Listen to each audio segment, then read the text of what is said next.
T1, EFR, this should be a pretty solid race. A lot of horsepower. It should be a lot of fun to watch. It should be a great race to watch. And the the Ferrari won it last year. A Ferrari won it last year with Zabinski. And, you know, Tucker here has been running the Ferrari Challenge, and he should be very quick in this car. Beautiful race car. Oh, gosh, it's a pretty race car. Matter of fact, this whole class, when you look at the Corvettes, the Viper, the Ferrari, there's hardly a car in here you wouldn't take. You know, I mean, they're just awesome cars, all high horsepower, and, you know, they're, again, really under-tired for what the cars are. And similar to the T3 and T2 classes we've already seen, just obviously the higher horsepower cars. We've got the Corvettes, the Vipers, the Ferraris, the BMWs.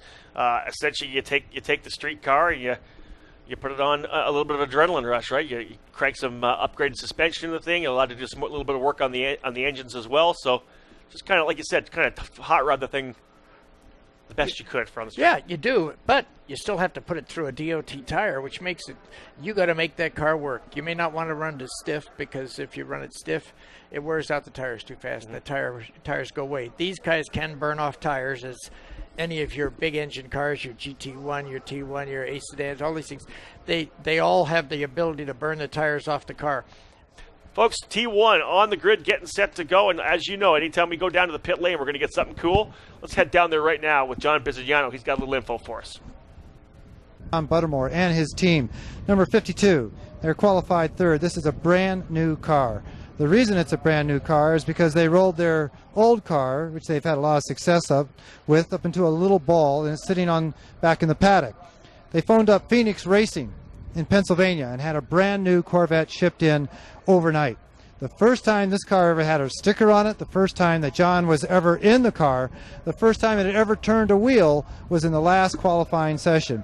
Now, John tells me that he and the car aren't used to each other. That's a bad thing. But he also says they left a lot of time out on the track. So you got to be wondering, is he going to be able to become more familiar with the car with the track, and make up some of that lost time? I look for him coming through to the front about mid-race. What do you think, EFR? Tough situation for a driver.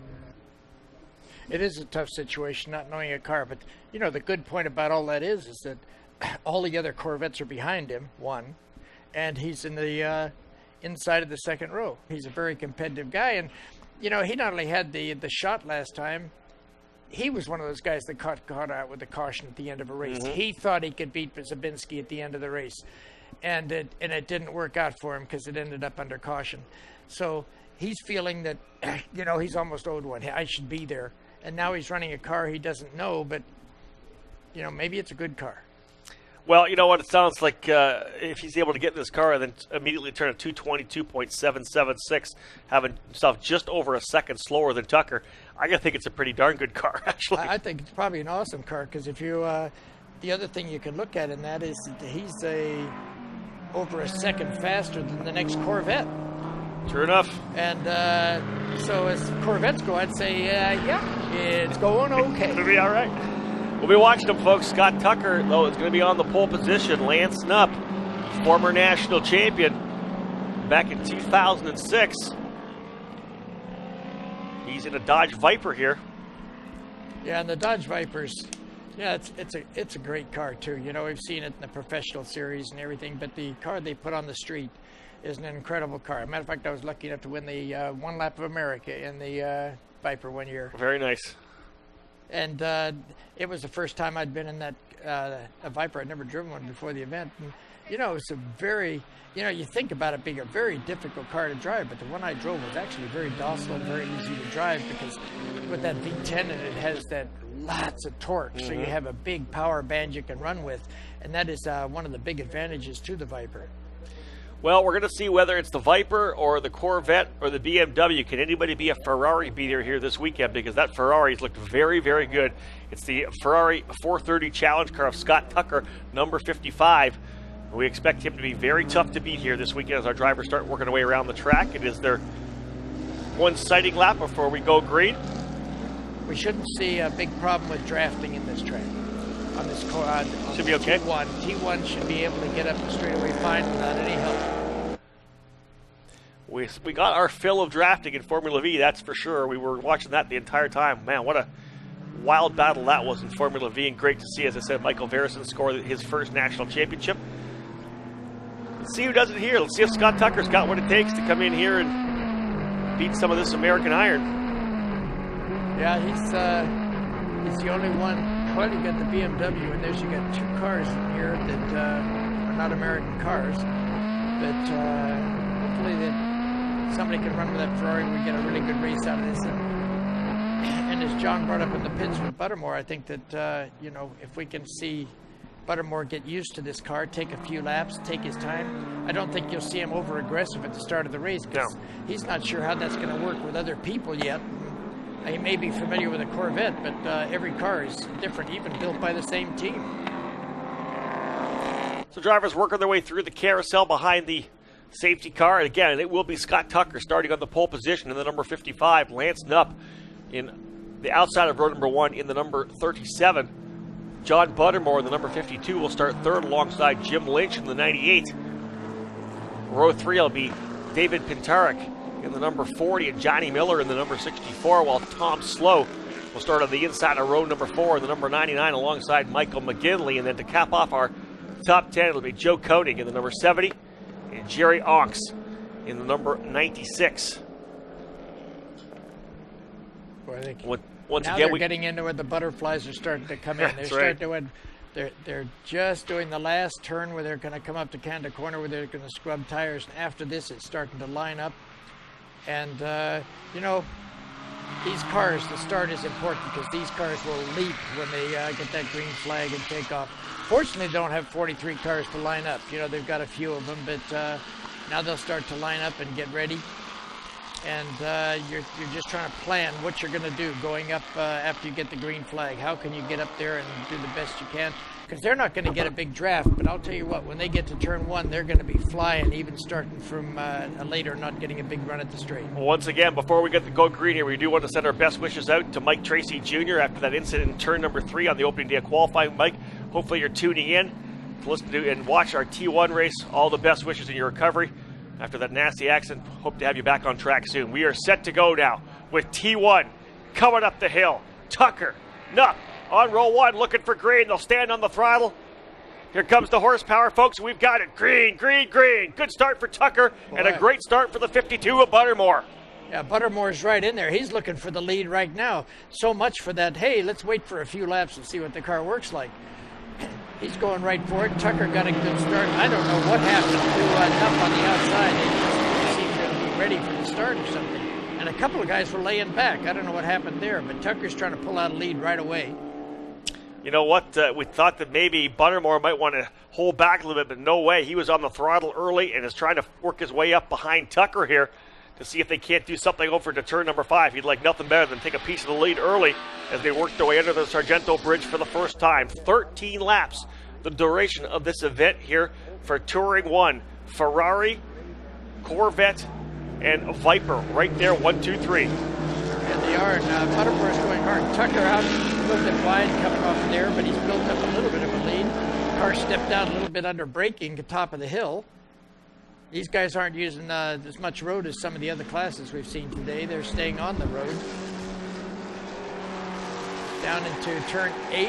Let's see how they work through the carousel. Now these cars will have cold tires. It's going to take them a little bit to do it. The cars will be moving around a bit, stepping out until they get the pressure in the tires, because you have to start with a little lower pressure so that it'll build up as the race goes on, and you don't want to get too high. So right now their tires are under pressure a little bit, which will help them slide around a little bit more, which it's going to take a lap or so to get used to. Tucker working his way out of the carousel with the lead, stretching it out to about 4 or 5 lengths right now over Buttermore, who continues to run well here in that vet number 52. The Viper of Knupp right there in third spot. So the front 3 drivers, the guys we expected to battle for here, already pulling out a little bit. Boy, Buttermore really got through the kink fast. Look at this move for Buttermore to the inside of Canada. Book it! What a move for Buttermore. Well, he took it easy for 5 or 6 corners. Yeah, that's what it is. What a move. Darted out to the inside of Tucker to take that lead early And it looked like he kind of stacked everybody up on the exit, whether he missed a shift on the exit or not. Kind of stacked everybody up there coming out of Canada. No, I think what happened was, one, I think that Tucker, he got such a run at Tucker, it surprised him, and then Tucker broke, and he just had to pull out really quickly. I don't think that was his plan. It's just worked out that way. Look at this gap he's pulling right now. He was so close to the inside of the corner coming out, he couldn't get the turn. The turn was too tight for him, which put Tucker right behind him. But boy, the son of a gun is flying right now. Looks like Tucker has a little bit of top end on him, but boy, what a start for a guy who doesn't know the car. On cold tires. Doesn't know the car on cold tires, takes the lead in Canada corner. What a great move for Buttermore. So you can't believe Vizignano about the halfway through the race getting on the gas stuff, can you? I know. What's that all about? Now, he's doing a great job. I guess he's comfortable in the car now. You know what? Maybe that opening lap, that warm-up lap, he found that comfort level he was looking for. Because Buttermore, your leader, as they work their way down, he'll stay to the inside of the racetrack. Wow. Yeah, a little bit defensive early on. Oh, driver off. Hard impact with number 40 of David Pinteric. Not sure if we're going to go full course yet or not, but Pinteric off the track. Yeah, but I think that Buttermore, whoops, big slide there. You know, he's fast through the carousel and the kink. And if he can get through there first, he needs to keep ahead of Tucker right now because I believe he thinks he can gap them at that point in the track where he's quick. Missed the apex there a little bit. Got it in there a little bit too hot. Tucker's putting the pressure on the outside. Now, if Buttermore doesn't overdrive the car now he has to kind of relax and just say, okay, we've got to do it right. Got to do it right. Don't overdrive the car now that you're in the lead because that is a tendency. But here's where he was really quick last lap. Now, maybe it was the cold tires that Tucker just wasn't ready for, but now look at him gap him. He is fast for the kink. He is very fast for the kink right now as they work their way down to Canada corner here. We do have a driver off the racetrack there. We haven't been able to see that again on our screen here. Yeah, they're going to bring the wrecker right out to him here. So I got to assume he's probably off here in Canada corner somewhere. Let's have a look. Yeah, there's the tracks. And they're moving that car right now. Yeah, the driver off looks like over in Canada corner. That was Pinteric in the number 40, the Dodge Viper, out of this race. So he'll drop to the tail of the field. That was on the opening lap as well, Pinteric on cold tires. And here it comes. You know what? Buttermore is doing a heck of a job here right now, gapping Tucker a little bit here on the opening couple of laps already. He is, and he is stepping it up right away. It's not like they're just on his rear. I mean, they're there, but they're not really fast, and they're turning in the 23s already. So they're heading down for it, and that's pretty good on a cold tire and a full tank of gas and the whole shooting match for this race. I have a feeling they'll be picking that up later. You know, it's interesting to see how much roll is in that Corvette. It looks like it is really rolling over on the back. Which Same thing when they roll through the carousel. He's really standing on that right front and very left front and left rear. Yeah, it's really rolling over on that side, but it seems to be working very well doing it. But, you know, the other thing is that some of these stock tired cars do put a softer spring on it so that they can make the tires last a little longer. As you see in NASCAR, you see the cars flop around. If they can make those cars and tie them down, but the problem is the tires won't last more than a couple laps because they just get too hot. Further back in the pack here, we're seeing a couple drivers battling away here. Little contact there. That's the number 98 of Jim Lynch. Yeah, it looks like the lead trio has absolutely got away. They've already got almost a 6-second lead on the second group. That's Jim Lynch in 4th spot, and then it's Mike McGinley in 5th. And I would, you know, we've said it before in other races, say, oh, these guys, they're just not going to be racing for the podium, and then something happens up front. That's true. So you never know. These guys still are racing with a chance at the podium if anything happens to anybody up front. Right now, they're not able to run with the front guys. They're about 2 seconds off the front guys, but you know, they still have a shot at doing something. Anything has happened in a race, and we've seen that in quite a few races this weekend. The fight there, Jim Lynch in the number 98, Mike McGinley in the number 50, Johnny Miller in the 64, and Tom Slow in the number 99, all separated by less than 2 seconds. Back to our lead battle here again. Buttermore continues to set the pace, and it's Tucker and Nupp right there. Still having trouble pulling that Viper out of the wall there as he got into the tires at the exit of Canada corner. Just overcooked it going in and not able to make the corner. But Buttermore here in the number 52 continues to lead. What a story this is right now. A brand new race car, and he's got it at the head of the class. Yeah, he seems to be pretty comfortable with it. You know, he still may not be as comfortable as he is in his own car, but after he's driven it a few laps, I think you'll find him starting to get more comfortable in it. That he lost a little bit to Tucker that lap. It was a slower lap for him for some reason. Tucker going to have a look. He had a little look there at turn number 1. Yeah, Buttermore turned in a little bit early for the corner. It'll cost him a little bit at the exit. But still holding on to it. It looks like Tucker still got the car to beat here, even though Buttermore is in the lead. Tucker having a look the last couple times through in turn number 1 and turn number 3, down to the inside of the driver, making sure he fills up Buttermore's mirrors there as he gets into the braking zone. 3-driver breakaway. So it's going to be these 3 drivers for sure. They're 8 seconds up right now. Buttermore's doing a defensive line. A little bit early to start doing a defensive line. He might even let the Ferrari by and then find out where the Ferrari's fast. Well, the Ferrari's going by anyway, but... Yeah, I don't think it was his choice. Yeah, you know, he can find out where he's losing time and where he's gaining time on the Ferrari and see what he can do about changing whatever in the car to the line and the track to get to where he wants to run with the Ferrari. It looks like the Viper is putting some pressure on him now. Nupp is coming up beside him. Looks like Buttermore got a little bit wide and couldn't get the power down. Viper went around the outside of him coming in there. So Buttermore, if he can relax now and just learn what he needs to do with that car to make it fast, maybe he can come back at them again. Tires started to come up the temperature probably for Tucker here as he was able to get back into the front here. And in fact, Buttermore all the way back into 3rd spot, dropping off consistently here. He may still be able to run with these guys, and if he just takes his time now and just, you know, before he was trying to lead. Now he can relax behind them and try some different things, see how the car works, and then try to see if he can come back at them. But right now, it's actually easier for him than it was leading. Leading, the pressure's all on you. When you're back in 3rd place, you're just driving a comfortable race and doing your thing because nobody's there to pressure you all the time. We have an absolutely new look top 3 than it was last time by here. Tucker now into the lead. He's back up front here. Your pole sitter put the car back to the front. And then it's Lance Nupp in 2nd spot and John Buttermore back into 3rd. Yeah, and the 2 front guys are down in the 23.5 now, and I think you'll see Buttermore back in those times. He just being past that time and making a few errors that cost him some lap time, but I think you'll see his time drop right with the other guys now, and they'll all be back in the 23s next time, or maybe even the 22s. It's hard to say. There's that next group of 4 there, 4th, 5th, 6th, and 7th. As Johnny Miller in the 64 has now gone to the lead in that group. Tom Slow in the 99 up into 2nd of that group, 5th on track. Jim Lynch and Mike McKinley right there still, but Tom Slow now working his way forward up into 5th. Still, those drivers, 4th, 5th, 6th, and 7th, they're turning laps about 3 seconds off what our leaders are doing. The leaders really flying right now. They are. They're getting their times right down where they close to their qualifying times, so they're moving it up. And you know, back here they're racing, but they're not taking defensive lines into the corner or anything. They're just racing each other. Whoop, getting a little wide there for was that Jim Lynch, I believe. Getting wide, huh?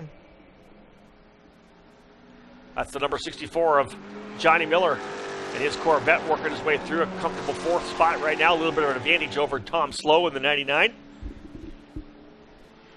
Yeah, Tom Slow's putting some pressure on. Not a lot, but he's able to do it. I think that Johnny Miller's been able to work his way through these guys. But they're having a great race here. Cars actually aren't sliding around a whole lot yet. I think we'll see more of that a little bit later in the race. We'll see the cars sliding around. You know, it's interesting. It looks like Slow has still got understeer in this car as well. Yeah, I was going to say the same thing about Johnny Miller. Yep. Yeah, a lot of steering input in the car coming through the corner. You can see that Johnny Miller had a bit of an entry push there coming into the carousel. Really had the tires cranked over to get the car to turn down to the right.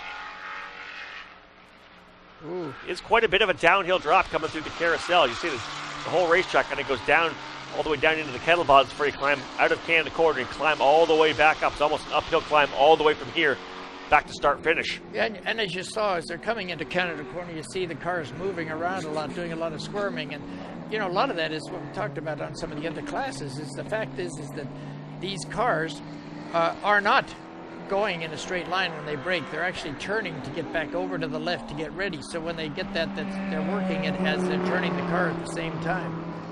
We're looking at the 2 leaders.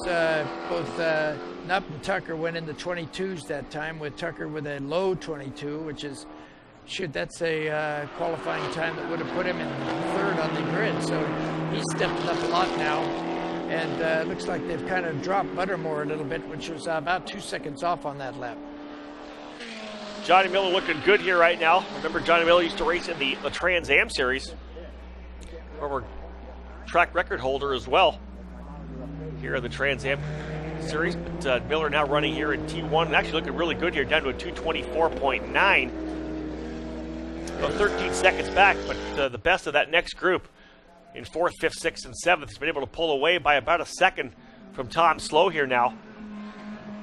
Buttermore just falling back consistently. Can't get down to the 22s, running a 224.5. Leaders both in the 222s. Tucker a 222.3 and Nupp a 222.9. I don't know if there's some kind of an issue here right now with Buttermore, but holding on to 3rd. Still with laps good enough to hold on to that spot, but just not going to be able to challenge right now. Yeah, he's still running a little bit faster than Johnny Miller. His car is sliding around a little bit, but he must be struggling a little bit with the car, and I don't know if it just used a little bit hard staying up in the lead and got the tires to go off a little bit.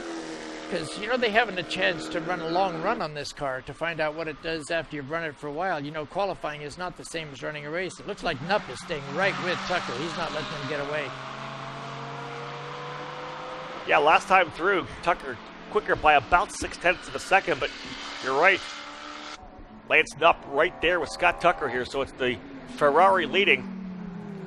The Dodge Viper runs in 2nd spot, and the Corvette now in 3rd. Yeah, it looks like Nupp is going to match his time this particular lap. He may have dropped a little bit, but it sure doesn't look like he dropped much, if anything, at this time. These guys are... Yeah, he picked up 1/10 of a second that lap. They both went at 22.7, 22.6. So they're turning some good lap times, and those are the qualifying times for the Viper, just about. Pretty much, yeah. He's right there. Lance Nupp was a 222 flat. He's down to a 222.6, so just about a half a second off of how he qualified. So Lance Nupp running well here in 2nd spot. And Buttermore's looks like he's in trouble because he dropped off to a 27 and Johnny Miller's at a 25. So Miller was able to pick up 2 seconds on him this lap. Miller is about 9 seconds back, but still, if he still picks up 2 seconds a lap, he's going to be there, and Buttermore's going to be in trouble for a podium. A long way to go still, too. We're talking about just 6 laps down, still 7 remaining here. Tucker still pushing hard, though, drops a wheel as he exits turn number 5 out onto the rumbles. Yeah, it looks like the Viper is really staying with him, even though he's really trying hard. And it seems like, I don't know how the tires last on that Ferrari. In the GT classes, the Ferrari is actually quite easy on tires, better than the Corvette and some of the other cars they run against. Even the Porsche, they have a little better life on the tires. So, maybe he can push it a little bit harder in this car than the Viper can and still have tires at the end. But right now, I'd say that they're running pretty even, if not the fact that Nupp is actually catching him even more than he was last lap. 1.2 was the gap last time by. Let's see if Lance Nupp and the number 37 Viper can continue to reel in our Ferrari driver, Scott Tucker, your leader. Remember, Tucker put that car on the pole position with a 221.546. Almost a full half second ahead of Lance Nupp, who was a 222 flat. Well, Nupp is hanging in there, and he's putting... if he can keep the pressure on him, that's what he needs to do to force him to use the car as hard as he can. Let's see what happens this time by. See if he's able to cut into that gap. 1.28 was the margin last time through, and Nupp doing whatever he can to stay with Tucker here. Again onto the straightaway. This will complete lap number 7. There'll be 6 to go this time by. We'll give you the top 10 as well. Here comes Tucker across the line. Wow, a little bit quicker still. A 222.8 for Tucker, a 222.6 for Nupp. He closes up another 0.2 of a second.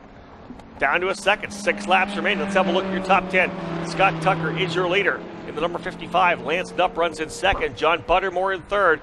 Johnny Miller in 4th, Tom Slow in 5th, Jim Lynch in 6th spot, Mike McKinley in 7th, Jerry Onks in 8th, David Sanders in 9th, and Michael Pettiford rounding out your top 10 right now. Stay tuned, more to come here, folks. We have the second half of the race here in our Touring 1 category. Stay tuned for more SCCA National Championship runoffs here on SpeedcastTV.com.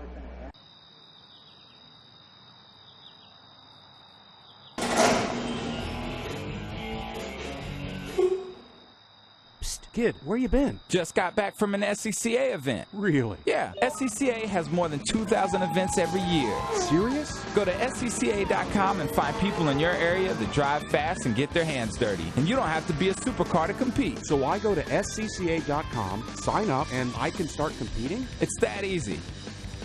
All right, folks, we're back here at Road America for our main event for the Touring 1 category. Just as we went to break, we lost a driver out of the top 5. Tom Slow in the number 99 machine was running in 5th position, and he hit pit lane. Looks like a tire issue, EFR. Yeah, it looks like it. I just wondering if that's the first tire we've seen go on anybody this week, and I haven't seen anybody in it. I wonder what happened on that. Maybe he caught a curb or something with the tire to get a flat tire, because we haven't seen any of that this weekend. From our vantage point here at start-finish, there's Tom Slow on pit lane. Looks like the right front tire, an issue for him on that number 99. Second yesterday in the American Sedan Series, and trouble today here, running 5th in Touring 1. And we don't see 20-second pit stops here for tires. No, it's we not don't. happening here. No, we don't. So it takes about a minute or, a couple minutes for these guys to get it because, one, you don't have the jackman, you don't have the tire ready, you don't have the lugs glued to the wheel or any of that stuff you see on the Cup races or the 6-second pit stops in Formula 1. This is a little bit longer here, so it's going to take him a while to get that done. Now the leaders coming by start-finish line, it looks like they stayed about even that time. They were within a couple hundredths. Couple hundredths of a second. This is it. Our leader is running exactly the same pace right now, 2:22.3s. Actually getting down very low here. And the bottom line is Lance Knupp, although he's running some pretty good lap times, very close to what he qualified at, he just simply can't eke into this lead. Still 1.06 seconds for Tucker. He's got that 1 second advantage that he's been able to hold over the middle part of this race. And you've got to understand, it's not easy to turn your qualifying times lap after lap because you go out there for qualifying, get a sweet lap on the tires, turn the best you can, and figure that's the best lap you could possibly turn with that car with the sweet spot on the tires and everything, and then you come back in a race and have to equal it to run. It's a tough thing to keep on doing it lap after lap after lap. And we've seen it in actually quite a few classes this weekend, but in this class it's tough to do because the fact is the tires will go off. We also know, too, that when it comes to a second on this racetrack, all it takes is one mistake, one dropped wheel, going off at 14, 4 wheels off, and you're going to lose that second as quick as you got it in the first place. So right now, we'll continue to watch the front as Scott Tucker and Lance Knupp run 1-2. This is Johnny Miller in the 64 and Jim Lynch in the number 98. Looks like Lynch has closed right back up on him. Yes. Lynch was about a half a second faster last lap and was able to close in here.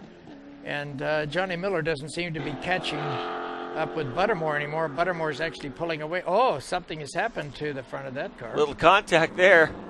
That's the 82 of Norman Betts. Here like comes they're Johnny right Miller front. coming up on him. Yep. Dirt tracking it through there, doing a little drifting. Johnny Miller's got some car control. I've run against Johnny Miller. Good guy to run against. Ooh, got off in the middle of the corner there. That's a place, tough place to be lifting off the throttle. I was just going to say. Man.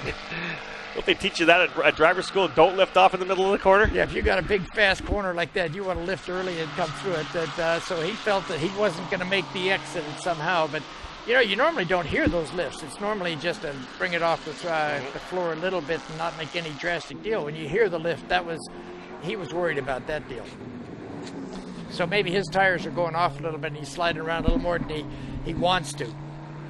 Currently running in the 4th position on Scott Tucker, Lance Knupp, and John Buttermore still out front. And they'll come across start-finish line again right now. We've talked about the fact that John Buttermore definitely has fallen off the pace time-wise. Miller really is closing in. I got to think there's an opportunity for Miller still to come into the 3rd spot here. Yeah, the last couple laps, Buttermore was doing okay, and then that was a slow lap. Maybe that was traffic. But at the same time, Tucker pulled out about a half a second on up that lap. So You're right. he was able to pull it back out again. And Wow. again, we don't see the whole lap, so we don't know if there was, we know there was some traffic, and maybe that was traffic related. Well, fast lap of the race laid down by Scott Tucker right there. 2:22 flat. 2:22.000. Scott Tucker, fast lap of the race on lap number 9. Just 4 more laps remaining. And he's pulled out to a 1.5 second lead. But could continue to watch this battle for fourth, though. Johnny Miller and Jim Lynch. Here comes Lynch to the inside. Take it. Nice run there for Jim Lynch to the inside. He'll take the spot from Johnny Miller. Yeah, and he was not only in there too fast, he had enough to move back to the inside to do a block in case Miller had got the inside-out shot on him. So that didn't happen. He had it all under control. So Miller's on the brakes a little bit early. So Jim Lynch now up into the 4th position, right where he started. Fell back early, but has been able to work his way back up to where he started here in 4th spot. But we'll see what kind of a time that Buttermore can turn this time around. At 2:27 last time through, dropped him back another 2 seconds closer to these drivers in 4th and 5th. So can't say for certain that 3rd place, the final position on the podium, is locked and loaded at this point. Well, Tucker's getting away a little bit, but boy, it sure doesn't look like much, that's for sure. Watching, there's Tom Slow back out again, running around, got the tire changed. And right in front of him, coming up at start-finish line, we've got Scott Tucker right now across here in a 22.5, a 22.7 for Nupp. So he pulled out just a slight bit more, a couple tenths. Scott Tucker with a little bit more of a gap again on Nupp, trying to go for the victory here at the National Championship runoffs in Touring 1, the T1 category. Tucker leads, Nupp second, Buttermore third, Miller in 4th spot. Here's Buttermore across the line, looking to find out where Miller is as Buttermore back down to a 2:25, so that should be enough to But Lynch keep will him be ahead. coming by next. That's Lynch. Oh, and Lynch went in the 24s. That's right, 24.9. So only 0.6 of a second and back by 9 seconds still. So Buttermore still in the driver's seat when it comes to that final position on the podium. But nonetheless, these two drivers here in 4th and 5th having a great dice. Jim Lynch in the 98, Johnny Miller in the 64, just going at it. And they're trying hard. You can see Lynch letting it step out a little bit under braking there. He's going hard with the pressure from Miller. Now, Miller may just stay there now because he can actually sit behind here and cool the car down, cool the tires down, and be ready to go for a last lap shot now and try and pick up that. It doesn't look like he's going to do that, though. But, you know, that doesn't mean he was trying to pass. It just means he pulled out. But let's see if Miller wants to get back by or whether he's going to hang in there and see if he can do a last lap shot to get that 4th place. Working their way up here to the top of 6. Over to 7 right now. Miller's trying to hang with Jim Lynch. He's been turning some pretty good lap times, actually. At 2:24.9 last time by for Lynch. 3rd fastest lap of anybody on the racetrack, currently in the 4th position. Scott Tucker, 1.7 seconds out front in the number 55. But here we watch Lynch work his way through the carousel. Miller right on it, having to breathe off that throttle on that thing. He's been going the last few laps on and off the throttle. He's been really struggling through the carousel, and we know he's struggling a little bit through the kink here. But through the slow corners, he seems to be a little bit better and was able to hang in there. Here's Buttermore coming into the Canada corner, running by himself, kind of a lonely race. Just fell off of it. He was showing really good times, but just not able to go any quicker. Remember, he got down to a 2:22.7 in the qualifying run. His fastest lap here today at 2:23.8, so about a second off where he was in his qualifying time. Kind of makes you wonder if he, since the other guys are running really close to their qualifying times, if they made some changes to the car, which you would do if it was a brand new car to you, and it just went the wrong way someplace. 11 laps in the books, just 2 more laps to go here for Scott Tucker. Will he be able to bring the Ferrari home for the National Championship in Touring 1?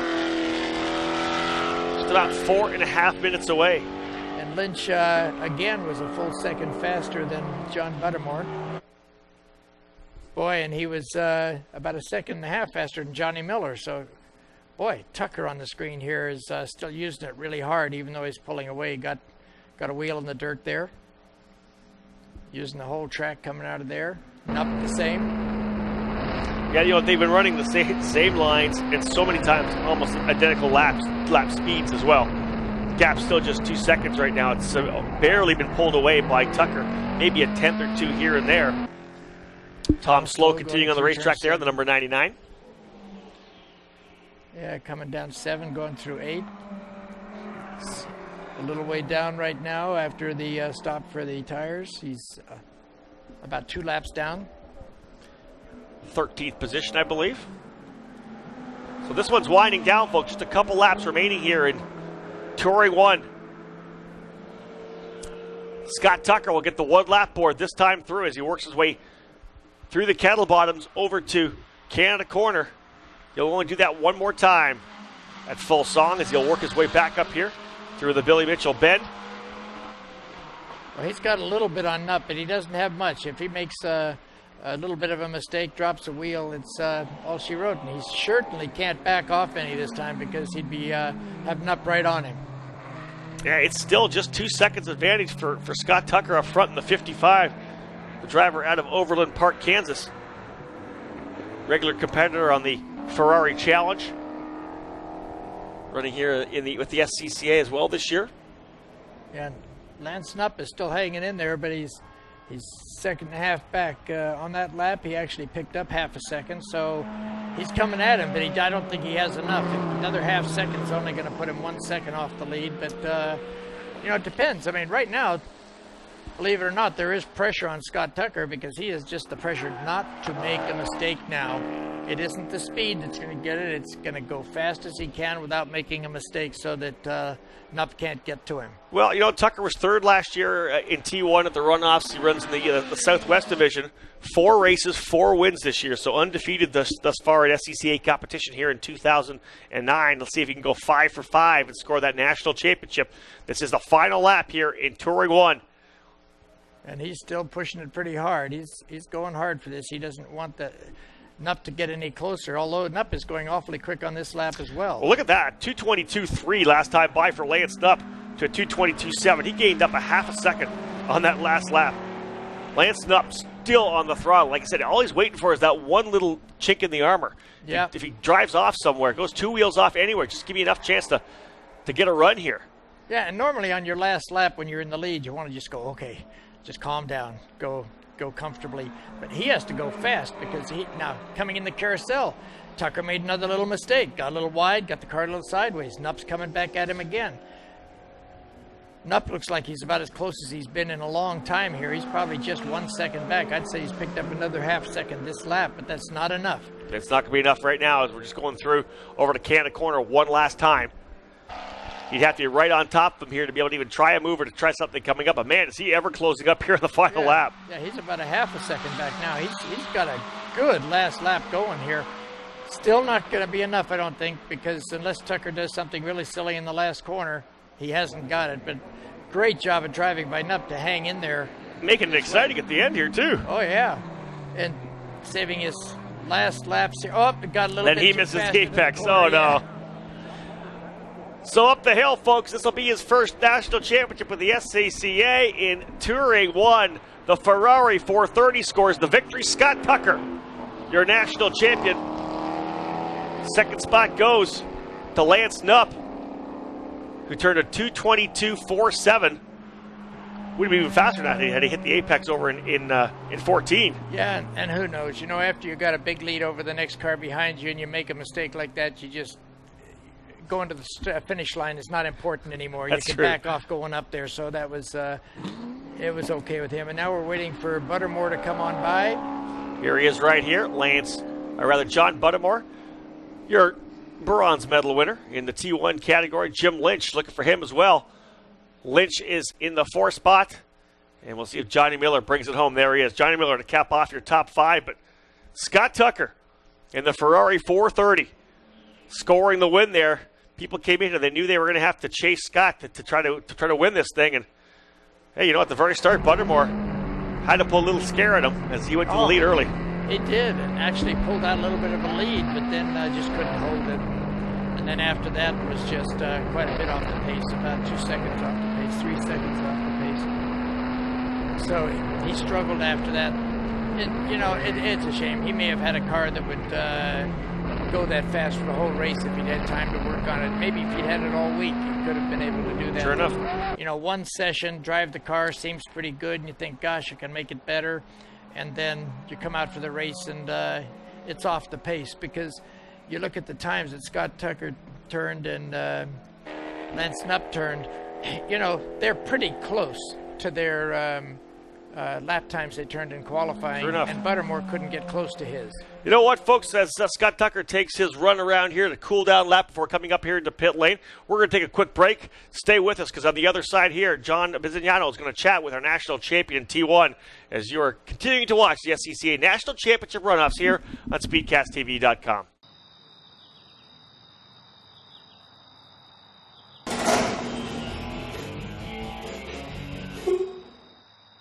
Kid, where you been? Just got back from an SCCA event. Really? Yeah, SCCA has more than 2,000 events every year.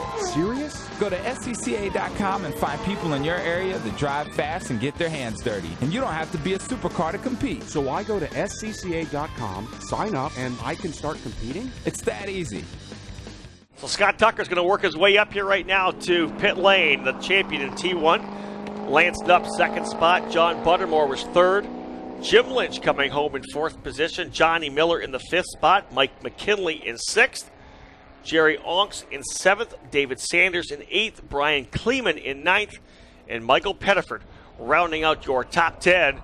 And there is the Ferrari 430 of Scott Tucker rolling into the pits here. We've got the checkered flag for him, of course. He'll do his victory lap after that, but he's going to pull everything off, pull off all the paraphernalia, get the helmet off, get the Hans off. As our man John Bizignano standing by to chat with your national champion in T1. Just a solid run there, Elliot. It was. It looks like he's got a donut on the side of his car, which is amazing. I wonder what happened there. I didn't see him get that close, so that's interesting. But it was a good run for him. Had the car running very well. He's going to get out of the car for the interview. He's not doing any interview in the car, or he just can't get his helmet off while he's in the car. There's not enough room up at the roll cage. They're definitely having a struggle. I think we're just going to go right in here with him right now. We'll see what John decides to do. Nope, Scott says, I want to get out of the car here right now. If we're going to talk, I'm getting out. So Scott is going to jump out of the car here right now. Try to get that helmet off so we can get the interview with him as soon as possible. Is he disoriented, or is he just they're trying to get him so he can get that helmet off? I'm sure he's tired at the moment, and it was a battle for sure. There's no doubt about that. Here comes the helmet off. We'll get the headstock off as well. Get that camera in his face. Pretty solid run for him right there. Get the hat on. All right, folks, let's head down. Looks like he's ready to go. There's Biz down here with our national champion in T1, Scott Tucker. All right, Scott Tucker. Scott Tucker getting some water and some congratulations from a very lovely group there. I got to tell you, buddy, you managed these tires. You managed this car. You took it very easy when you got past. Tell us about the opening laps of the race. The opening laps were tough. Lance and John, those guys are strong. And I knew it was going to be a battle the whole race. So just tried to, get every little thing I could at every angle, because I knew it was going to be a dogfight at the end, which it was. But you kept your patience. That's a hard thing to do for a driver out there. Yeah, it's discipline. So, it paid off on this one. The car seemed it was underneath you the whole time. I mean, you weren't sliding around. Even at the end, the tires were good. Yeah, we got great Hoosier tires on this thing, great Carbotech brakes. My crew did a hell of a job. Without those guys, none of this would happen. So it's really all the supporting cast here. I had the easy job. Well, I think the driving was pretty good, too. Congratulations on a great championship. Thank you. Right. Well, we're moving back to some Viper competition here from the number 37. And our driver has gone missing. Excuse me, can we have our driver for number 37? He's missing his great television opportunity. Okay. Lance, buddy, you told me at the beginning of this race that you didn't know what the competition was like, and you were right in the middle of it from the opening lap. You were a quick learner. Yeah, we had a pretty good idea what it was going to be. My mom said never say anything unless you got good stuff to say, but that car shouldn't even be in this class. But That's it. Well, it looked like it had an advantage both on acceleration, power, and handling. Yeah, and the guy jumps to start on top of it, but that's cool. Okay, besides all that, you had to be happy with your drive. The car was running well for you. You actually at one point turned the fastest lap of the race. Yeah, it ran good. Just got to thank Hoosier, Carbotech, the Push Car family, and all those guys. They did a great job. The car did great, so we're happy. Okay, well, let me tell you, congratulations on a great second place. All right, moving back to our third place man, who we certainly had a good conversation with in the beginning of the race. You said this was something that you were going to take some time to get familiar with, and there you are leading the race after the first couple laps. Great show up front. Yeah, the car's fine. You know, it has all the potential to run up front, but in the brake zones, this is a knife and guns are not strong enough comparative there. You know, I had to back up big to keep from getting run over. This car will do it anywhere. It's just, you know, I had to stop pushing my brake zones to keep Tucker behind me, and you know, eventually the the brakes just faded, and I had to drop back, or else the pedal would have been gone completely. Well, I tell you what, the people behind you were catching you. Were you worried at the end there that there weren't going to be enough laps? Well, I kept looking back in the mirror to make sure that the gap wasn't closing, and I'd increase and decrease pace, you know, as much as was smart to manage the car. And a big thanks to Phoenix Racing for getting this car out here in such short notice, all the way from Pennsylvania. Yeah, you know, the first lap here today where we took the lead was really the second full lap at speed in this car ever. So if it gets better from here, then it's certainly a good package. You going to keep it? I can't keep it, man. Well, we'd like to see you back here next year. Congratulations on a great drive and a great third place. Thank you very much. All right, guys, that's the story down here. Another race in about 20 minutes. More racing to come, of course. We've got a lot of stuff left to go. 2 more events on the schedule, Formula Continental and GT3, but it's a great battle there between 3 different marques, the Ferrari, the Dodge, and, of course, the Chev. Yeah, it was, and it's and actually, I guess having him have the brakes go out like that was too bad that happened, because you know what, he did a good job in a car he'd never been in before. Yeah, no doubt about that. Like you said, the lap that he took the lead, the opening lap, was his second lap at speed. That's pretty impressive with a brand new car like that. It is, and you know, it's still a good result. You know, he got on the podium, and I'm sure that he would have liked to have been higher, but you know, a day or so ago, he would have been happy with just anything. He didn't even have a car to run. So this is a good result.